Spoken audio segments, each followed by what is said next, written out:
On today's episode of Andy and Ari on 3, presented by BetMGM, our friends at BetMGM have tossed out the odds to win the 2026 National Championship. That's right. Just crowned 2025's National Champion on Monday night. Who are the favorites to win in 2026? And who could be the Indiana that could be sitting down there at plus 10,000 right now? Because if you got Indiana at plus 10,000, well, I hope you're buying all the Modelos this week. Also, it's a Megaboard Wednesday. Duke is suing quarterback Darian Mensah. And of course, there are lots of interested parties. We've got a board thread from our friends at CaneSport. Can't imagine why the Miami fans would be very interested in this case, but they are. We'll have an update on the case. I have a column coming out on it. We'll talk about that. Plus, from Bama Online, Charles Bediako granted temporary eligibility to play for Alabama. This is a former Alabama player who's been in the G League. You're looking at a photo of him in a Spurs uniform. It's wild. That's the world we're living in 2026. We'll talk about it all on today's Andy and Ari on 3, presented by BetMGM. We are talking about those BetMGM college football futures, but all the spreads and totals and futures that we use come from our friends at BetMGM. If you have not signed up for BetMGM yet, what are you waiting for? Use the bonus code CFB, that's CFB, as in college football, and you'll get up to a $1,500 first bet offer on your first wager with BetMGM. Here's how that works. Download the BetMGM app and sign up using the bonus code CFB. Deposit at least $10 and place your first wager on any game. You'll receive up to $1,500 in bonus bets if your bet loses. Just make sure you use that bonus code CFB when you sign up. And if you're already signed up, got some goodies for you this week. An Any Sport Odds Boost token on Thursday and Friday, the 22nd and the 23rd. Use this token, add a wager made up of bets from any sport to your bet slip, activate the token. If you win your wager that was made with the token, you'll receive extra winnings in unrestricted bonus dollars. Plus, this weekend, a pro football playoff odds boost token. Those are good on the 23rd through the 25th. So Friday, Saturday, and Sunday. BetMGM players receive a pro football playoffs odds boost token to use it at a wager made up entirely of pro football playoff wagers to your bet slip. Activate the token. If you win that wager made with the odds boost token, you'll receive extra winnings in unrestricted bonus dollars. So get playing. And if you haven't signed up yet, use that code CFB and sign up today. See BetMGM.com for terms. 21 plus only. U.S. promotional offers are not available in New York, Nevada, Ontario, or Puerto Rico. Gambling problem? Call 1-800-GAMBLER in the U.S. Call 877-8-HOPE-NY or text HOPE-NY 467-369 in New York. Call 1-800-NEXT-STEP in Arizona. Call 1-800-327-5050 in Massachusetts. Call 1-800-BETS-OFF in Iowa or 1-800-981-0023 in Puerto Rico. First bet offer for new customers only, subject to eligibility requirements. Rewards are non-withdrawable bonus bets that expire in 7 days in partnership with Kansas Crossing Casino and Hotel. Don't forget, if you haven't signed up for BetMGM yet, use the bonus code CFB and get your $1,500 first bet offer today. Welcome to Andy and Ari on 3, presented by BetMGM. And Ari, we just had confetti falling on us in Miami. But it's time to turn the page to the 2026 season because our friends at BetMGM have already hit us with futures on the 2026 national title. And I think before we get into the discussion of this, we have to acknowledge the lesson we learned just a few days ago, that the team that is sitting down there at plus 10,000 might be the one that wins. Yeah, I actually kind of feel like that was a major oversight on Vegas's part because, we opened up our show yesterday morning basically apologizing to Indiana people for overlooking the team in the preseason when we didn't do our top 25s, because when you look at it with 2020 vision, obviously it's clearer, right? Like they had a bunch of players from the playoff team coming back. Fernando Mendoza was coveted in the portal. Like the tea leaves were there to read and we just missed them stupidly. But they're okay. So now BetMGM did have them in their top 25 per se, because in their futures, they were the 23rd highest team. So 23rd from the top. So we were dumber. We were dumber than BetMGM, but BetMGM still significant liability because Indiana fans who realized what was coming back, who were really plugged into the personnel in that team, probably were like, slipping $150 on this is probably not the worst idea.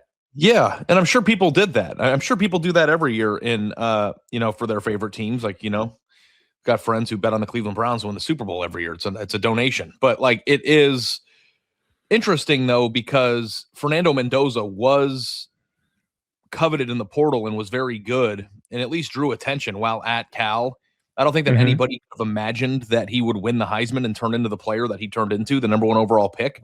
But Andy, it's not crazy. And Indiana people for sure were probably plugged into the possibility of this. Now, frankly speaking, coming into the year, like I was all on board with you and everybody else, and the sport is different. The blue chip ratio isn't necessarily as big or as important as it used to be, but I still thought it was kind of important. I don't know if I was in the position of thinking, well, Indiana's going to go win the whole damn thing. Like, I mean, is say what you want about my stars matter past and history. Like week 6 of the 2024 season, I wrote this team can make the playoff. Like I've been pretty good at recognizing that they're very good, but I think there's a big distinction between being very good and being good enough to do what they did, which that was a transcendent result. So, but those types of long shots, there's a lot of money to be made by people who are in the know about those things. So now it's like, what do we always do when a new team or a new thing or a new trend emerges? We try to see if that's going to continue and find the team that's 100-1 right now that might be worth a few, $100, to see if you can cash out a big ticket. So I'm sure that's what we're going to do today. But when you look at the top 15, when everybody was bitching over the weekend about our top 25 that we did far too early, which is why it was called way too early, all those teams were on it. So who are the teams that aren't on it that you think would be worth some money? Yeah, this is fascinating to me because can call this an overcorrection if you want, or maybe it's just confidence in Curt Cignetti, which I think he's a person I would be confident in. But now Indiana, we said they were the 23rd lowest odds last year, or highest odds. The number I'm low and high I'm messing up on, but Indiana was essentially sitting at number 23 last year. They are now at number 6. So they're at plus 800. They're right there with Georgia.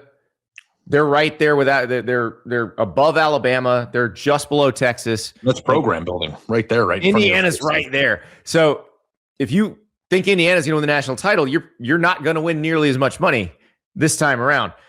My question is, who is down there? Who's down there that we need to be thinking about? Want me to go all the way down to 100-1, or are there other ones that are just long shots? I've got one at 150-1. Okay, you go. Iowa. We talked about this. Like, if Iowa gets a little bit better, they're right. Like, they were right there with Indiana. They were right there with Oregon. They were right there with USC. I'm fairly certain that Iowa's got a lot of returning pieces on its offensive line coming back. No, well, they do. They lose the center. He's the Remington Award winner. So it's not as cut and dried. But Iowa, look, a lot of this now is faith in the program itself, especially programs that kind of do the same things year over year. We expect their defense to be elite. We expect their special teams to be elite. What they need is dynamic quarterback play. And whether they're going to get that or not is another question. And we don't know who's going to be the starting quarterback. We suspect that it's going to be the transfer from Wake Forest who spent last year as one of Gronowski's backups. Jeremy Hekelinski's his name. That's who we suspect will be the QB. And like, if you read what Tim Lester said about him in the bowl prep, some very high praise. They're excited about him, but you have to be a little bit more dynamic than Mark Gronowski. But if you are, and they are similar to what they were this year, they will be in the mix for this thing. And they're plus 15,000 right now. Like, you throw $20 on them right now and they win the national title, you get $3,000. So I think that the things that you need to try to find, Andy, and I'm not sure we would have been up to speed or, at least 100% aware of this, is dynamic defensive line play, or at least defensive line play that can hold up against a great offensive line, because you will meet those in the playoff. But who are the teams that have an insanely good wide receiver, or a team that has a receiver that could be insanely good and a quarterback that could be very, very good? I think like defensive line, which is probably why Ohio State is plus 600 at the top of the list. Because like I'm trying to think too, Andy, but the truth is that last year, and I think that Chris Lowe's working on this too, but like if you go through some of the polls that I did in the offseason last year of like who's the best player in the Big Ten, who's the best player in the SEC, and you rank them 1 through 5, like Elijah Surratt would have been on all those lists and was on all those lists. Right. So like we knew Fernando that Mendoza Indiana wasn't, because he was coming in, and I don't think people realize what he could be. You have to overachieve to a certain extent. But there's one that pops out to me, and it's about 15 minutes from your campus or from your house. Florida's 85-1. They got a lot of important pieces back on their defensive line, right? They got edge rushers back. Interior D-line's a question mark.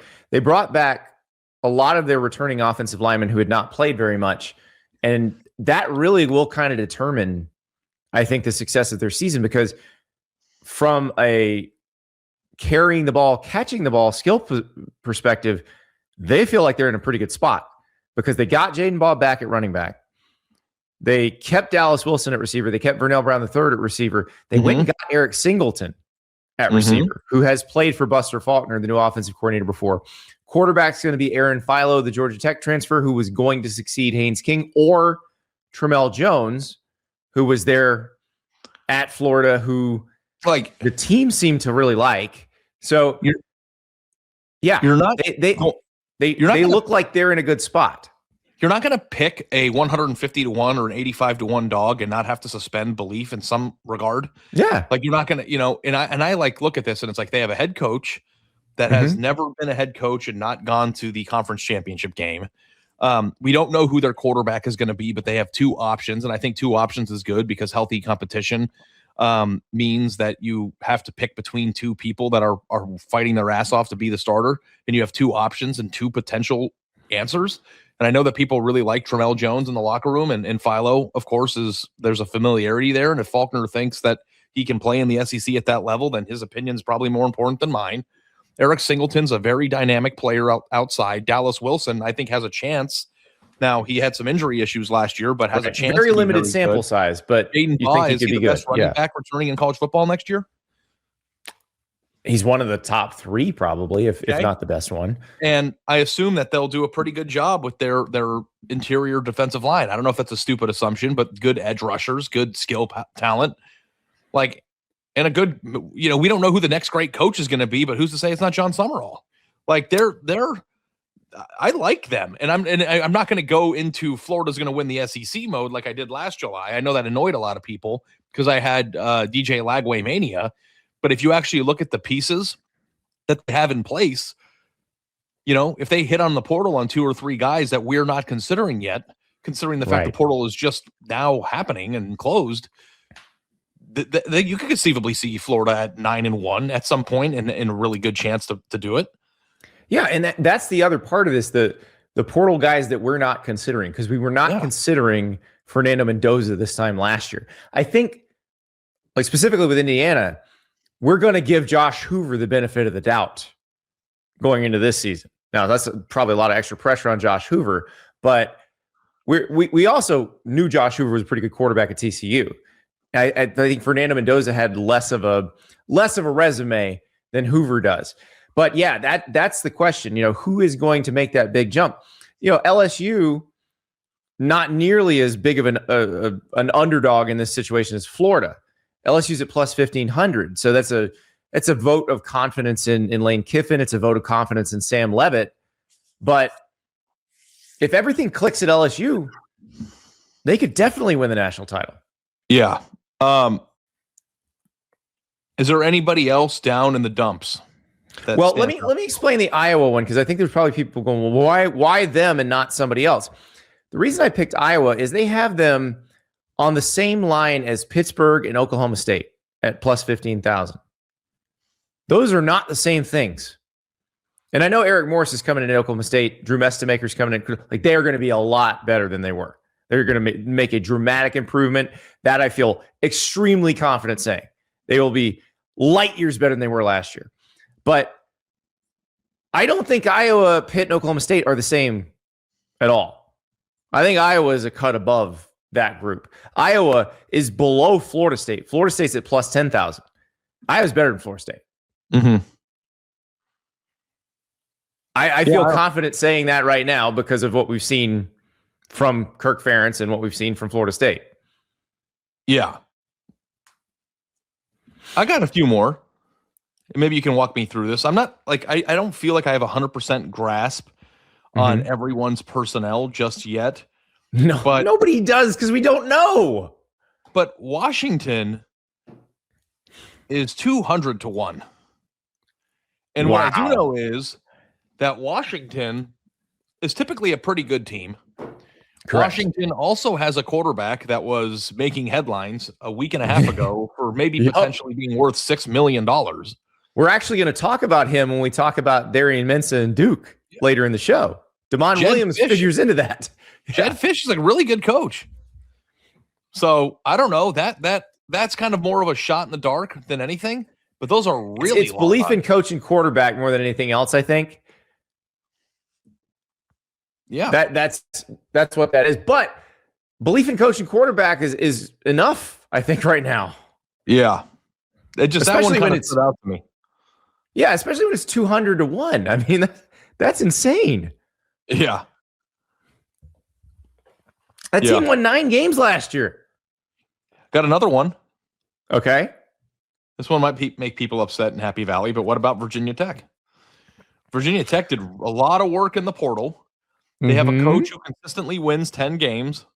You know, they go on. A quarterback that, you know, was recruited by that coach to Penn State, and Ethan Grunkemeyer, that, you know, got some valuable experience in a crappy situation this year.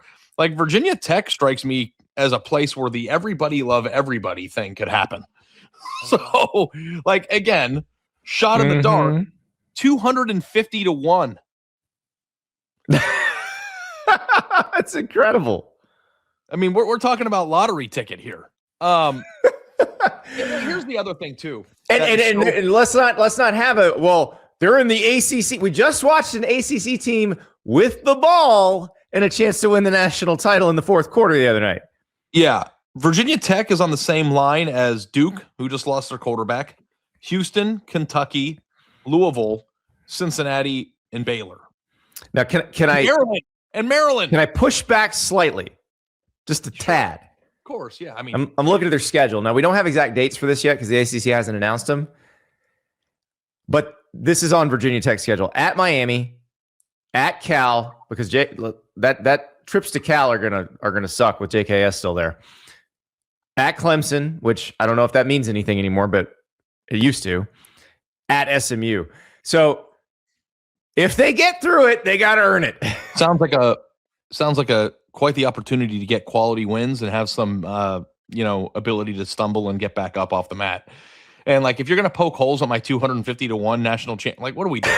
Don't poke holes at that. Like, I love it. I do love it. It's a hole. It's a black hole of hope. But no, here's the distinction though between some of the teams that we've mentioned, and maybe I think Iowa probably fits in better than some of the other ones. But Indiana was a team that was returning a lot from a team that already made the playoff. Like people might view Indiana as coming out of nowhere a little bit because it's been such a short amount of time since Signetti took over, in 2 years, and college football is relatively nothing.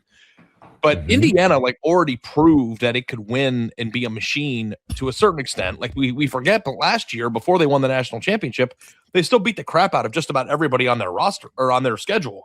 And they already showed an ability to play that way. Who are teams that were either in the playoff this year or flirting with the playoff that return a bunch and are 80-1 because these are all out of the nowhere first year guys. I'll give you one, and there's nobody 80-1 because they're smarter than that now. Texas A&M's 15-1. Yeah, and like Texas if you get A&M returns a lot. They had a first round exit, but they were an 11-win team. They bring back a ton. They bring back a quarterback they like, and they lose their offensive coordinator. That's one. Texas Tech scored 0 points against Oregon in the playoff, but they are right back at it. Cody Campbell stroking checks. They went and got Brendan Sorsby out of the portal. They were in on a bunch of big time portal guys, got some of them. And also look below them. Look below Texas Tech at 20-1. The aforementioned ACC team that had the ball with a chance to win the national title. Mm-hmm. And we're going to talk about Miami and the quarterback situation again when we talk about Darian Mensah. That probably has a lot to do with where we end up thinking Miami is going to be. So this is obviously very premature. Bain, Messidor, and CC Maui Noah. So like their three best players outside of Malachi Toney are gone. But if they get Darian Mensah and have Malachi Toney, and given the way that we know that Miami has assembled their lines through recruiting, like I think I could. Did you see Jackson Cantwell walking around on the sideline the other night? I did. Yeah, that guy's a unit. Yeah, he's no Bert Auburn, but he's a unit. Yeah. So and Mark Fletcher's coming back, right? Correct. So correct. I mean, running back, quarterback, receiver trio plus 5-star offensive lineman who's ready to step in. Like, and they have other offensive linemen who have been preparing for this. And moment. One of the best. It's not like they're going to throw the freshman to the wolves. Like one of the best offensive line coaches in the country. But I also think that it's kind of a fool's errand to think that they're going to be able to replace what they did to opposing offenses because those two edge rushers are really good. But at 20-1, yeah, at 20-1, good skill, talent, good quarterback, coach that has completely changed his reputation as being able to win in a big game. Yeah, like let me ask you this. So this assumes Mensah winds up there, which we don't know that yet. But if he does wind up there, wouldn't you feel just as confident with Miami at 20-1 as you would Notre Dame at 700-1, or Texas at 600, or Ohio State at 600? I don't know. Maybe. I mean, it would be a step down, but like also I remember how I felt about Indiana when we walked out of the stadium in South Bend last year. Great run, awesome story, but nowhere near able to compete with the most physical good teams. And I think that we need to change that thought process. I think that coming up short might be a symptom of next year's success more than it is you're not good enough. Right. But that also could describe Notre Dame, Texas, Oregon, like it can describe all those teams. Yeah. But yeah, what you're saying is like, you're almost 3 times less likely odds wise to do it. And they don't feel that different is what I'm saying. Like, yeah, I don't feel that differently. If they get Darian Mensah as their quarterback, I don't feel that differently about them than I do those other teams. And certainly not 3 times different. Those odds may also change too once that occurs, if that occurs. True. Good point. So, Good point. You know that they don't have a quarterback in the current moment. But again, who are the teams that got like the name Malachi Toney wasn't even uttered on this podcast last year. Now, I think we both knew who he was given his offer. I think the first time we said it was preseason. Like, so we were not talking about it now. So, you have, and I think that you can make the case that he's a top 5 player in college football next year. And it's like, it's funny, Andy. Why is Ohio State number 1? Because they have the best receiver in college football and a Heisman Trophy finalist for a quarterback. Like, I mean, they lost so much. They did. Yeah, they're losing Arvell Reese. They're losing Sonny Styles. I mean, think about the talent drain on defense. Now, we said the same thing last year, too, though. Well, here, and another thing. Think about how much Miami lost last year offensively. Yes. They lost the number 1 pick in the draft. Restrepo was a really, really good player. Jacoby George was a really, really good player. They lost pieces from what might have been the best offense of the last 5 years total. Now, I like to fantasize about what it would have been like if Jeremiah Smith were on that team. That's not important, but they did lose. They lost a lot, and you're like, oh, well, they missed their window. And I know that there are probably Miami fans who wish that they had that offense with this defense, but, frankly speaking, their offense almost was good enough. It almost was this year. Can I give you one more at 50-1? Mm-hmm. And it's a team that was, the number next to their name was way lower last year. Penn State. Penn State is 50-1. And this is a situation where Matt Campbell is bringing the best parts of Iowa State, not all of it, but the parts that he believes can compete at a high level in the Big Ten. And we know he's a good culture builder.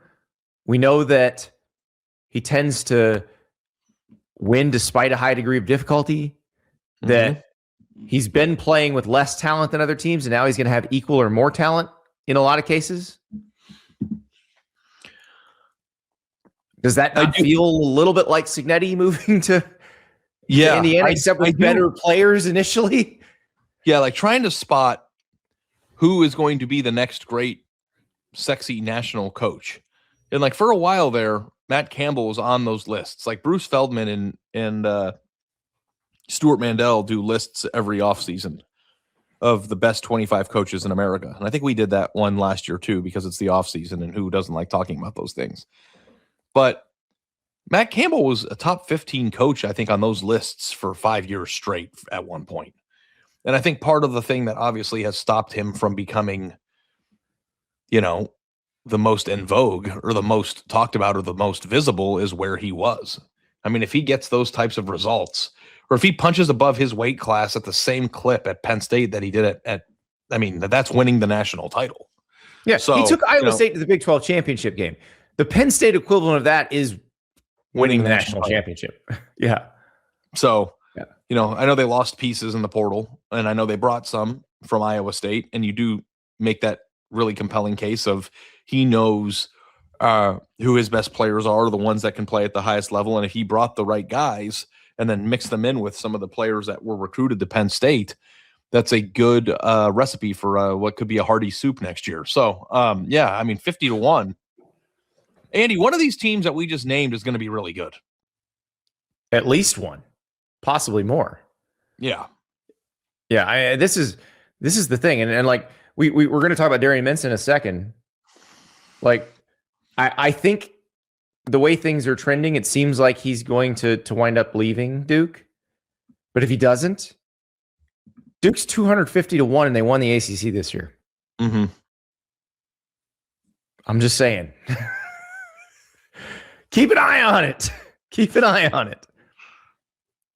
He's got that beard. Does he still have his beard? Yes, but it is not as thick. So I saw Manny in person last week. Yeah. The hair, Manny Diaz, we're talking about the Duke head coach. The hair is spectacular. Just immaculate in person. Better than yours. Far especially right now. Well, especially right now when you have hat hair. But even at your hair's peak, which is pretty amazing, his is better. I don't have to be the best hair in the world. I just want to have good hair.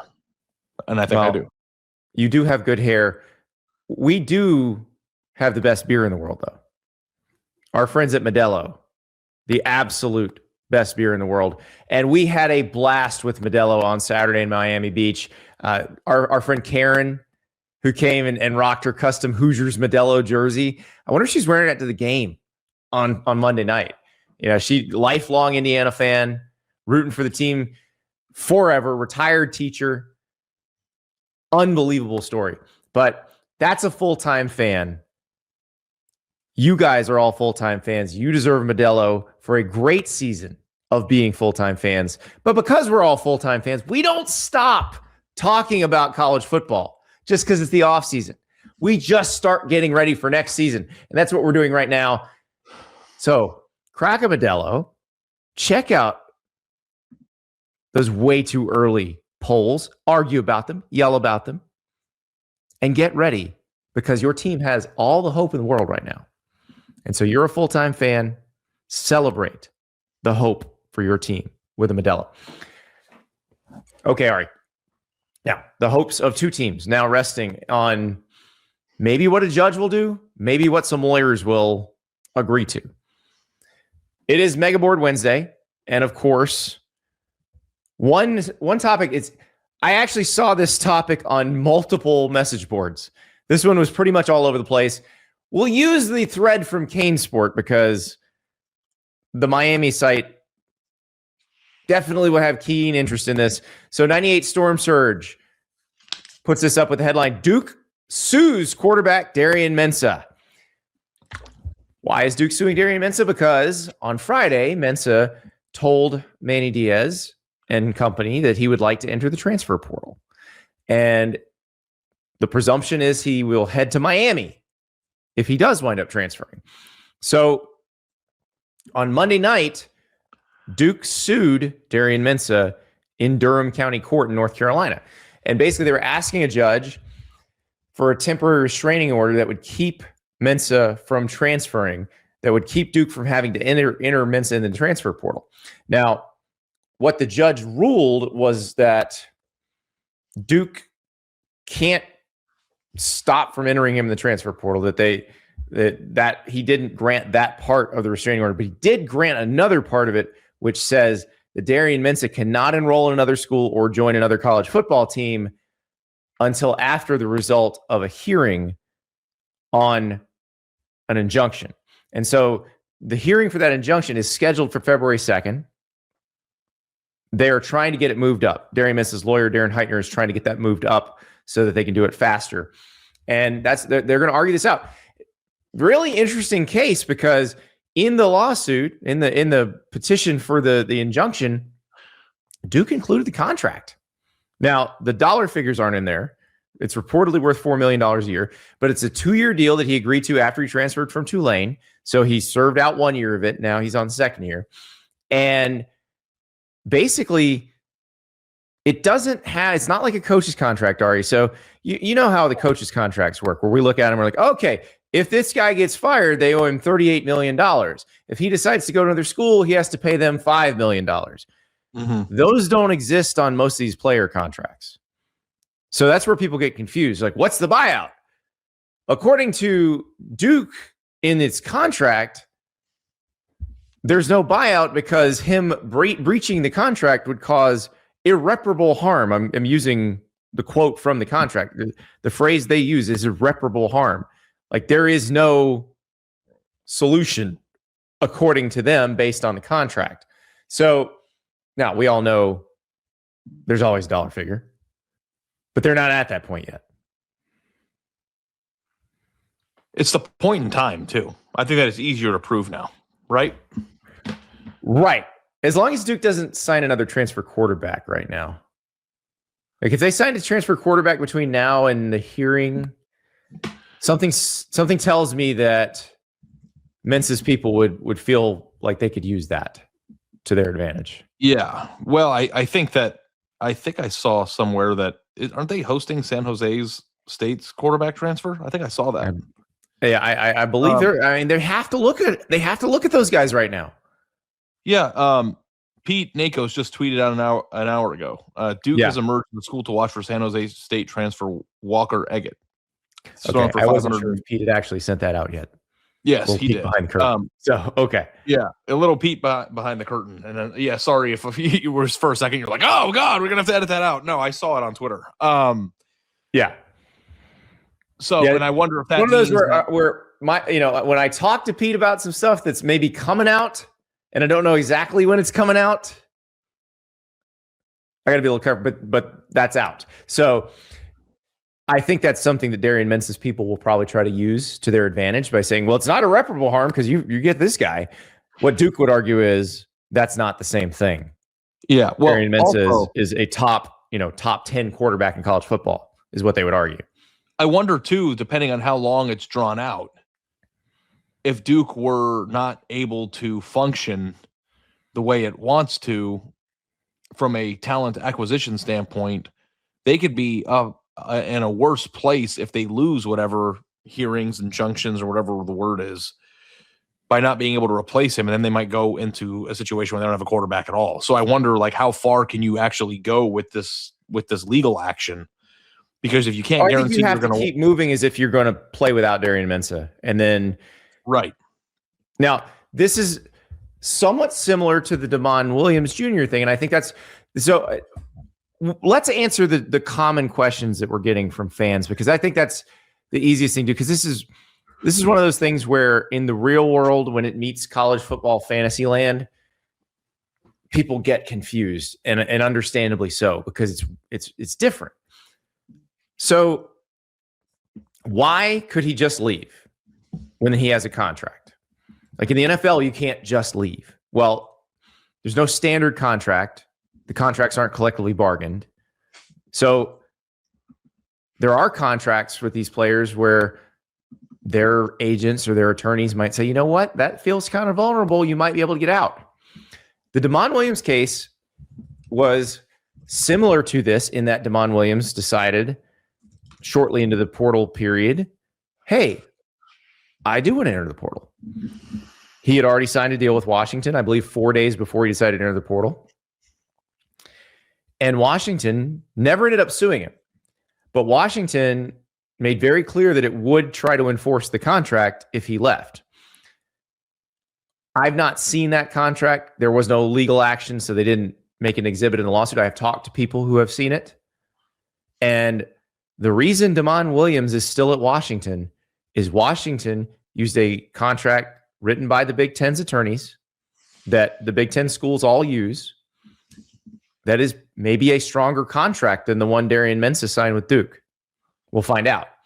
But basically, when Damon Williams sat down with his people, and by the way, the attorney Darren Heitner I mentioned, who is representing Darian Mensah, was hired by Damon Williams during all that stuff.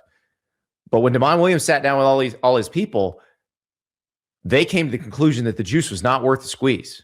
Mm-hmm. They didn't think they were going to make out on the good end of that thing if he left Washington. And Washington was going to, Washington's deal, as far as I know, did not specify a dollar amount either. But essentially Washington's like, we're going to try to get the amount of the deal. So Washington was scheduled to pay him $4 million. They were going to try to get $4 million. Yeah. Would have made a $4 million buyout would have made him incredibly expensive. And again, probably not worth the squeeze there. Yeah. It is kind of fascinating on the timing of this. You know, when the legal action goes into the time, like how does it work too? Like if Darian Mensah wins his side of the battle, is he allowed to enroll at a new place at that point? Like, you know, because we're outside of the confines of the portal window at that point. Yeah, and I'm looking at the academic calendar for Miami. So the last day to add or drop a course is today, according to their. Now, a lot of schools, you can push it a little bit past that. But let's say you absolutely drop dead, have to be enrolled by a week from now. They got to get this done. And that's before that hearing is scheduled. Yeah. Because like that's the thing that always kind of confuses me about the portal situation too. It's just like, what about all the people who are entering the portal yesterday and today, the day after the championship game from those places? Like I'm assuming they have to find an academic loophole or the institutions themselves make new rules for those. It could be something on the quarter system, and it's a little bit different, and their calendar is different. But yeah. And the thing is, I guess conceivably you could not enroll and not participate in spring practice and just show up at the beginning of the summer term. Yeah. And obviously still play for them next year, but that's not ideal either. That's not what Miami wants. Yeah. So I do wonder if Duke's people feel that like their contract is maybe not as strong as Washington's and they might not win. And Mensah's people come to them and say, what if we paid you this much? Mm-hmm. They might be able to come to a dollar figure that they can all agree on. I think that's probably how most of these things end. The Damon Williams one wasn't, because Washington felt very secure in the strength of its contract. Damon Williams did not feel super secure in challenging that. Yeah. talking to Mensah's people, they seem more secure in challenging the contract. Yeah. And I understand too why he might want to do that, right? So, especially if the destination is where we think it is. So, well, and the thing is, like Miami, if it means that much to them, and it's funny because you got Miami athletic director Dan Radakovich saying, "Hey, let's just have this thing be uncapped," because if you pay a buyout, like we talk about that, the revenue share cap, the $20.5 million, it's actually going up to $22.5 million for next season. How much the schools can actually pay, and then you have to use NIL on top of that. Well, if you pay a buyout, it comes straight out of your rev share cap. So let's say Darian Mensah's buyout was $4 million. That comes out of Miami's number. Now, again, if they're not going to enforce it, I don't know why Miami would care. You just pay it anyway. Yeah. I mean, it doesn't. What does it matter what bucket it comes out of?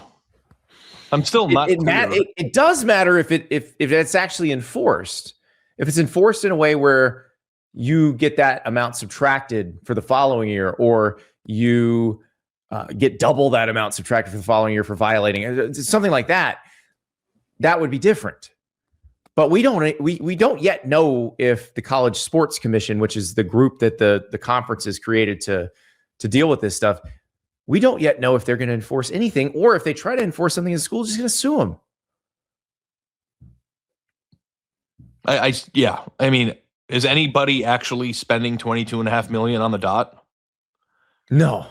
So then what matter again? What matter? Why does it matter what bucket it comes out of? I don't think it does, and I don't think Miami thinks it does. And I think that's why if you ask me right now, no, but I will say we misjudged the Devon Williams situation, which I'm not going to do this time, because we said, well, why would Washington want him back?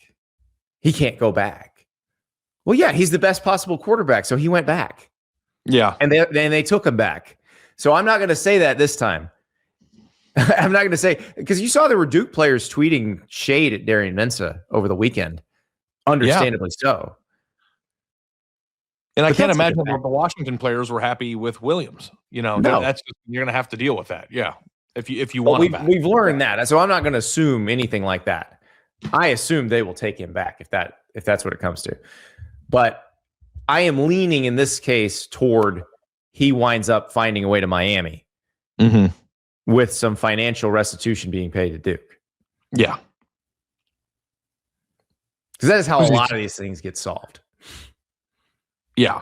I mean, to me, like, that's what it's about, right? So it is. And it's interesting because this is something I probably need to do some research on in the offseason. I need to talk to some of these agents that represent the players, because I'm curious.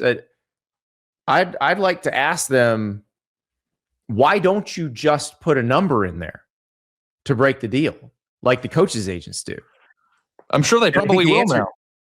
Right. I think the answer is going to be, well, I thought I could get them out for free if I didn't.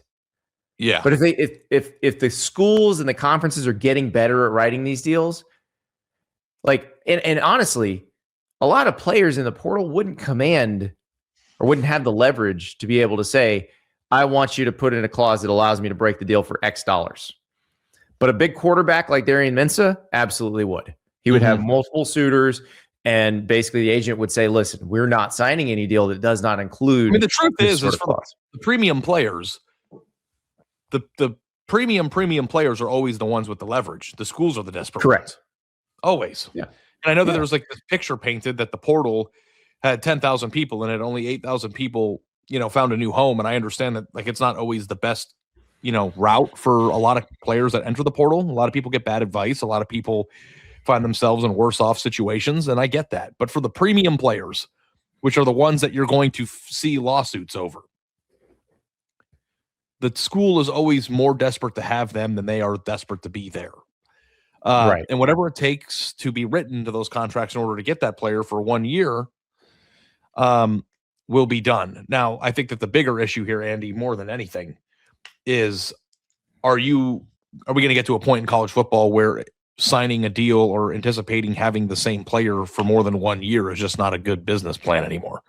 It's like when you sign DeMond Williams or you sign Darian Mensah to multi-year deals or have to renegotiate those deals year over year, you have to take it 1 year at a time, especially if that player performs. Like, it's hard to expect that player won't want to leave.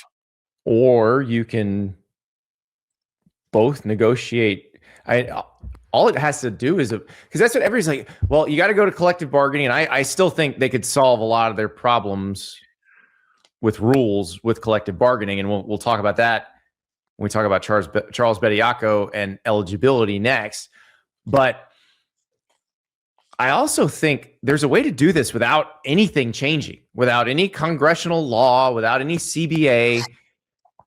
The contracts can just evolve. And you can evolve the player contracts to look like the coach contracts, where you can have a buyout that says, if we want to cut the player after a year, we owe him this much. And if the player wants to leave after a year, he owes us this much. Why wouldn't there's no reason you can't do that. Well, I'm assuming it will evolve that way. But you know what I think is so fascinating about this specific instance, Andy? Darian Mensah was amongst the highest compensated player in the entire country last year. Mm-hmm. His team won the conference championship game. Yes. And he still wants to leave. To go to the team that is in the same conference that played for the national title. Right. But it doesn't matter how much you pay a player or how successful that player is at a place like Duke. Yeah. I think it's easier to retain talent if you're Alabama.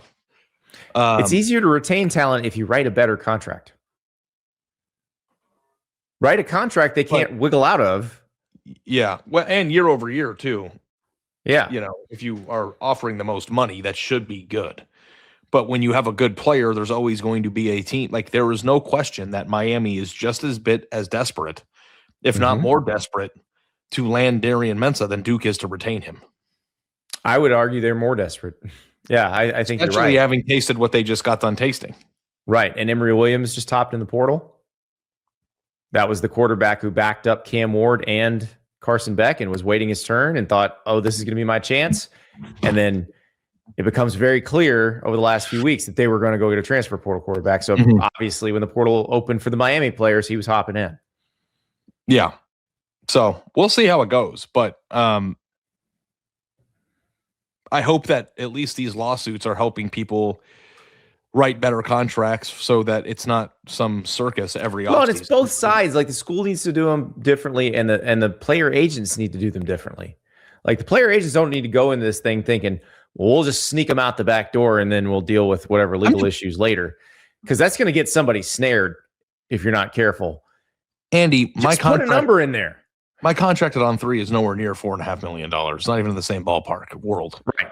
And I had a lawyer and people looking over the terms. And this is where people are probably going, but that's an employment agreement. You're an employee. It doesn't matter, guys.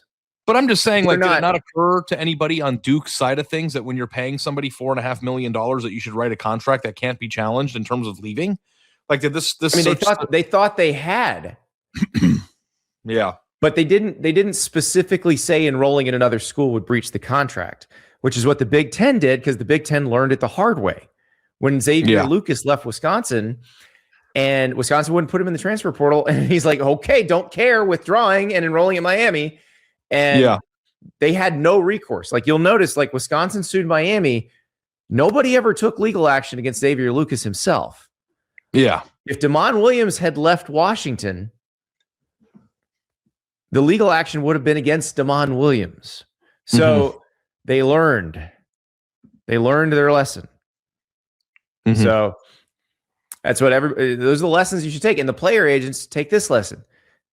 They're getting better on the school side at writing contracts. You're probably not going to be able to sneak your guy out the back door. So if you have someone who is being sought after by multiple schools, negotiate a buyout if they want to leave after a year. And make it as reasonable as you can. Bingo. It's how everybody else does business. It's just time to learn to do it that way. Okay. Next up, a wild case. A wild case. We go to Bama Online. The Bama Online message boards. This one is one of those that if you followed college sports your whole life, you read this and you're like, how? What is going on here? We will explain what is going on here. The thread from Bama Online,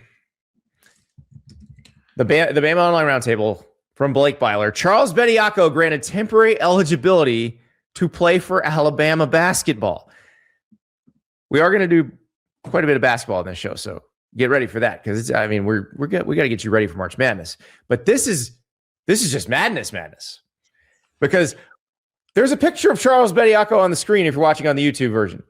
He is wearing a San Antonio Spurs uniform because he was playing for them in their summer league. He was on their G League team. He played for Alabama in 2022-2023 as a freshman. He then turned pro. His pro career has not gone the way he wanted. From a timing standpoint, he would have still been eligible to play in college right now, but long-standing rules have said once you sign a pro contract, you can't come back. Well, he's taken that to court.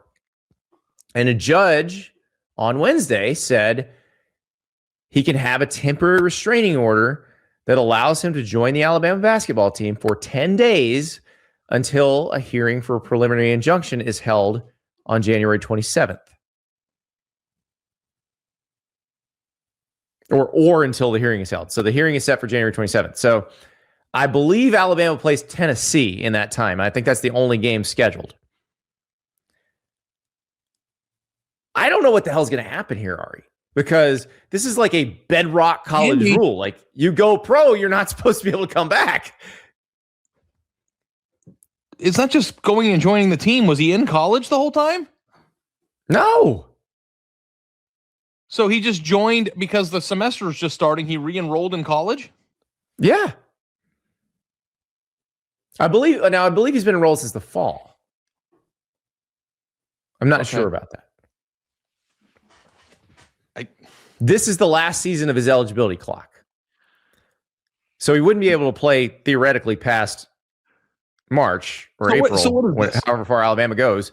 But is this a player who isn't going to make it in the NBA, who wants to try to maximize temporary income by playing on a team for 2 months that will pay him to do so? Is that what's happening here? Yes.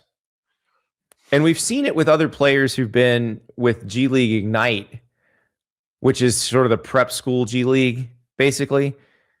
But this is a little bit different. Like he was playing in the G League. And so I'll tell you why he got the TRO. And I don't know what's going to happen further down the line. But Alabama pays people to play basketball for them. So do the San Antonio Spurs. So does the Spurs G League team. A judge who is not immersed in the world of college sports, or just a judge who is saying, I don't see a difference here, is going to say, what is the distinction between this entity paying you to play basketball and these other entities paying you to play basketball? Other than these rules that the schools decided on without asking the players and didn't collectively bargain. And that's what the schools are afraid of, because now, again, we don't know what a judge is going to say in this injunction here. But the schools are afraid that's what they're going to say. And anybody who has gone pro but still would, timing-wise, still have eligibility could just come back. But what are the timing rules too? That's the other important thing about this. Well, the timing rules are under attack too. Because I was going to say that you can play college basketball if you're 54 years old, if you're in school and have never gone pro. And the thing that is being attacked here is whether you can go back to college after going pro. Correct. So it doesn't matter whether it's within the window, unless there is a clock, right? That once you play your first year, like that clock runs. You can't play 1 year. Well, in Division I, it just runs. It starts when you play your first year and you get until it ends. In Division 2 and 3, you can actually pause it. So, but if D'Angelo Russell wanted to go back to Ohio State, Right. Right now, he couldn't. His window's closed. His window's closed. But you could attack the window rule. And they are. I mean, the Trinidad Chambliss case is attacking the window right now. Like, what's to stop if he wins this and is able to finish out the season? What's to stop D'Angelo Russell from suing the NCAA to play at Ohio State for 3 more years? Nothing. After his NBA career is over with, because he can get a fat NIL. And so that's what's interesting about this, because you have these eligibility cases. I think the NCAA has a better chance of defending those than they do the compensation cases. Because I do think the customer wants some rules around who plays, and that they are kind of traditional college students in the traditional college student cohort, like age cohort. I mean, I can't even imagine that the team wants it. I'm sure the coach does. Whoever starting at center doesn't want it. I'm saying, like, can you imagine it's like him walking back into Alabama's like practice, and they're like, "Hey, dude, how was San Antonio Spurs? Was that fun?" Yeah. Did you meet Wemby? Yeah. Okay. Now starting center, whoever that human being is, go eat bench. I mean, like, if I were an Alabama basketball fan, would I be pumped about this? Everybody's like, it feels like a movie. No, they are pumped about it. They think he's good. He's very good. He's producer River Vol for life, by the way. Up here. Charles Bediako might get to play against Tennessee. It's just batshit crazy, man. That's all it is these days. Dude, I love how River's so fired up about this. But that's the thing. Like, but let me ask you this. I actually agree with you guys. This is crazy. This is wild. Mm-hmm. But I'm trying to look at it from the perspective of somebody who doesn't follow this stuff, does not, or is just looking at it from a legal perspective. Mm-hmm. If I call Uber Eats and they drive me some wings, that person is being paid to drive something. Mm-hmm. Are they any different than the person who drives a semi that we call a professional driver? They're both being paid to drive something somewhere. Is there any difference?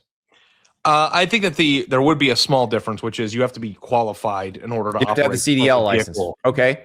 Yeah. You don't have to have a license to be a NASCAR driver. You're paying that person to drive. Is there a difference? You've probably got to go through some certification, though, right? I think you just have to be really good at it. Okay. There's no special like license to operate cars that move that way or anything. They can. I don't think so. I could just go drive a NASCAR right now if somebody wanted to pay me to do it. All right, let me give you this one. You're a singer. You get paid to perform at a wedding. Okay. Are you different than Beyonce? The singer gets a record contract. The one who gets a record contract we call a professional singer. The person who got paid to perform at the wedding, they both got paid to sing. Mm-hmm. Is there any difference? No, there's one's probably a lot better than the other. Occupation. Yeah. The difference in their talent is the difference in their income. Okay. Yeah. But is there any difference between Alabama paying someone to play basketball and the San Antonio Spurs paying someone to play basketball? No. And that's your issue right there. Yeah. I do like the rule of if you go pro, you're done. Like, I hope that stays. But right. And that rule is something the NCAA is probably going to have to defend in court. And also, if this person, I've never heard of him until today. So, I gotta be better about my San Antonio Spurs G League knowledge. Well, he got cut there, and he was actually, he was in the Austin Spurs. That was their G League team. He was with the Grand Rapids Gold last season. Okay, now I get why he wants to go back to school. Yeah. I mean, he wouldn't be going back to school. Like, Ari, if he were bound for the NBA, if he was going to wind up in the NBA at the end of the season, he would not be trying to go back to Alabama. The thing that I think is a bigger issue, even than him playing, is what's to stop every single person that is kind of good at college football from going into the draft, seeing where they get selected, going into camp, seeing how they measure up, and deciding whether they want to stay in the NFL or go back to school? Nothing.